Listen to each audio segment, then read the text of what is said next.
Latar belakang saya lulusan teknik industri, insinyur, dan seorang pemuda yang memang suka dengan kegiatan-kegiatan sosial dan pergerakan kepemudaan.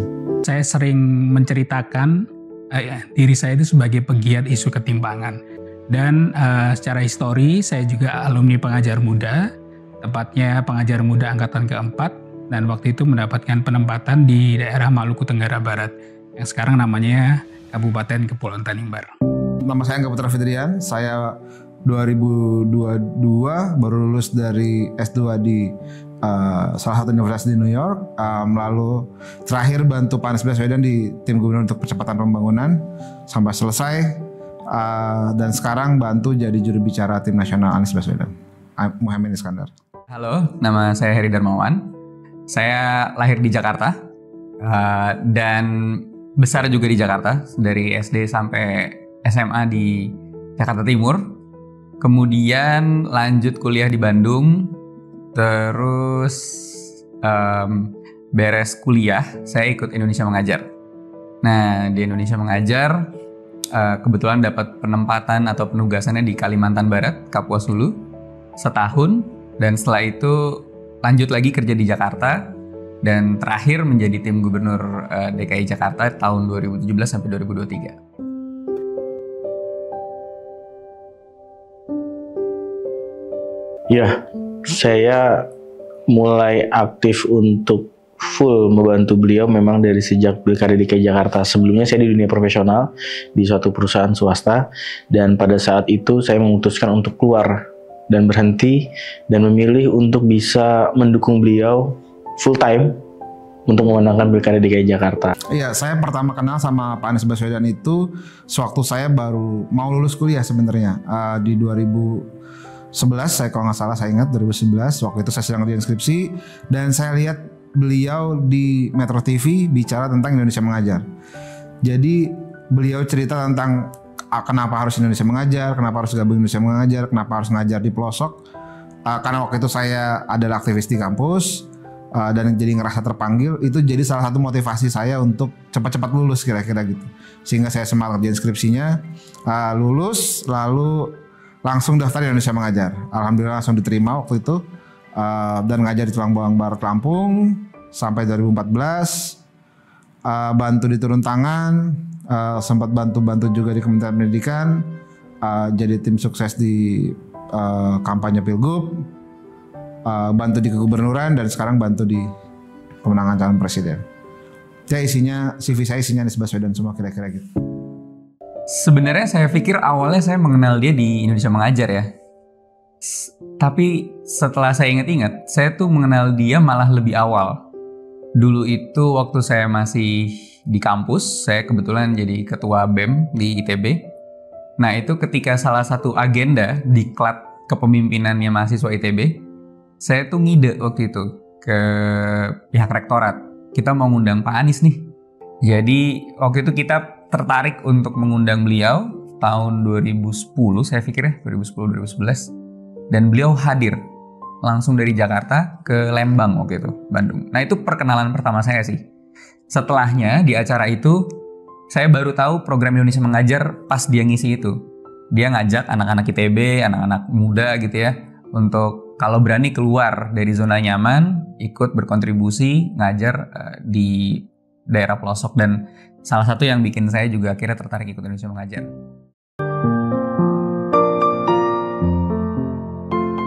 Saya itu selalu melihat beliau sebagai man of idea, orang yang selalu punya gagasan yang bisa diwujudkan dari banyak hal. Dan beliau bagaimana mewujudkan sebuah gagasan, itu beliau pasti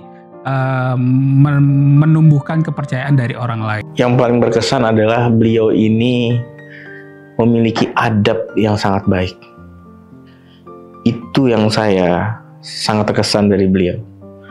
Bagaimana beliau berbicara dengan orang lain, bagaimana beliau memposisikan diri saat bicara dengan anak-anak yang memang harus eye to eye, bagaimana dia memposisikan diri mengatur kata-katanya saat berbicara dengan orang tua, dan bagaimana dia memberikan instruksi ke bawahannya. Saat yang menarik dari beliau adalah saat beliau memberikan instruksi ke bawahan dengan mengirim pesan atau menyampaikan langsung, itu beliau tidak menggunakan kata perintah. Beliau tidak pernah menggunakan kata-kata yang seolah-olah beliau ini ada di atas kami. Enggak. Beliau menggunakan kata-kata yang seolah-olah kita ini egaliter, kita ini tim.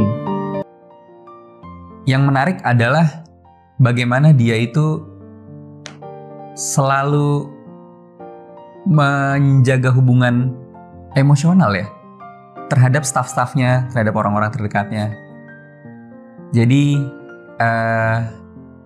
saya di situ sadar yang namanya pemimpin di satu sisi ketika di panggung dia bisa bicara besar, tapi ketika hubungan interpersonal itu membuat semua orang merasa dekat.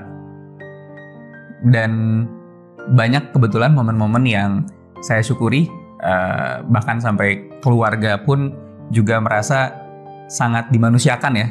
Ini bukan hubungan antara atasan dan bawahan, kami merasa dimanusiakan lah dalam pekerjaan selama bersama beliau gitu.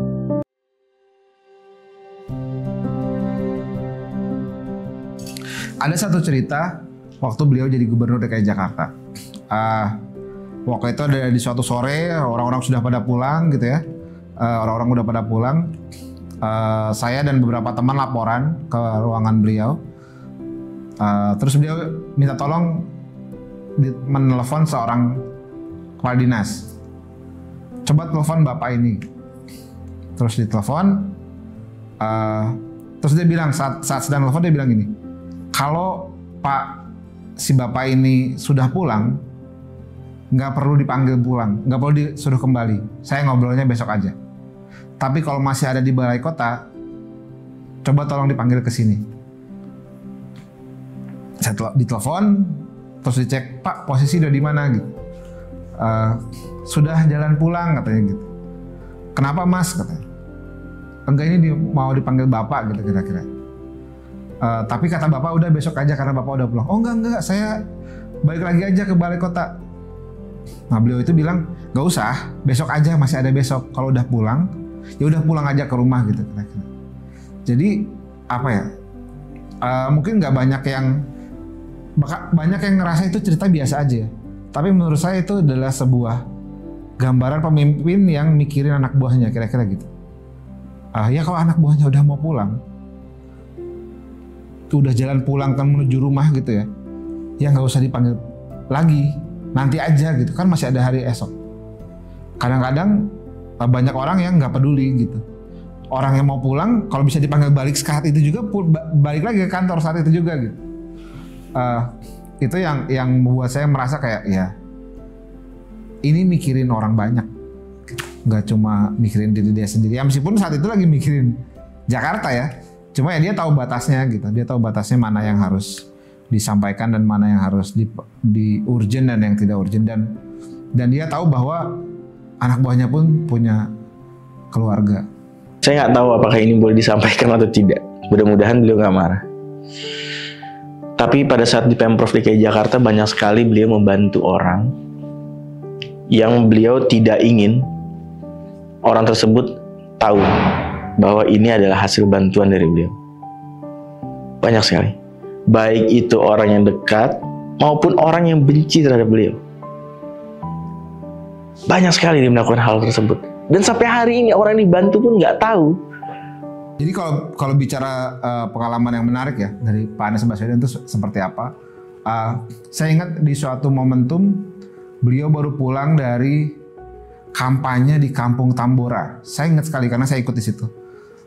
Di Tambora di Jakarta Barat, apa Jakarta Pusat ya. Pokoknya ke Tambora yang dimana pemukiman itu sangat padat, sempit, gangnya kecil, sumpek, gak nyaman. Dan pasca pulang dari situ kami dipanggil yang ikut berangkat. Satu kata yang beliau bilang, kita harus memperbaiki kota ini. Menang atau kalah, kita harus menyelesaikan masalah ini. Saya dapat kesempatan untuk didrill oleh Pak Anies langsung menyusun sebuah peraturan gubernur yang kemudian menjadi tolok ukur bagi daerah-daerah lainnya. Itu kalau diingat saat itu semua orang menunggu-nunggu bagaimana Jakarta lockdown. Jadi di situ saya mengikuti bagaimana proses beliau mendengarkan masukan dari epidemiolog. Saya mengikuti proses bagaimana tentunya banyak sekali yang punya aspirasi, Pak tolong buka ini, Pak tolong jangan tutup yang ini, dan lain sebagainya. Semua bisa didengar, tapi keputusan harus berdasarkan akal sehat, berdasarkan kepentingan publik seperti yang beliau selalu ulang. Regulasi mengikuti values-values yang beliau juga sampaikan. Saat ditanya kenapa Pak? Kenapa kok? Ini kan orang nyerang Bapak terus. Ini kan orang ya bisa dibilang caci maki Bapak terus gitu di luar. Tapi Bapak malah bantu secara diam-diam lagi. Tanpa orang itu mau bantu, orang itu tahu gitu. Pernah sampaikan bahwa saya ingin menjaga netralitas beliau supaya dia terus bisa mengkritik saya sehingga saya bekerja dengan penuh pengawasan dan menjaga saya supaya tidak terbuai dengan puja-puji. Dan satu lagi juga cerita saat COVID ketika ada keputusan tidak populer untuk memotong, dalam tanda kutip memotong, tapi juga ada yang menahan ya tunjangan kinerja daerah yang mungkin kemarin sempat ramai. Bukan keputusan mudah, bukan keputusan yang populer, disukai oleh semua orang, tapi saya hadir saat beliau menyampaikan sendiri melalui videonya kepada PNS. Di situ saya melihat pemimpin sejati.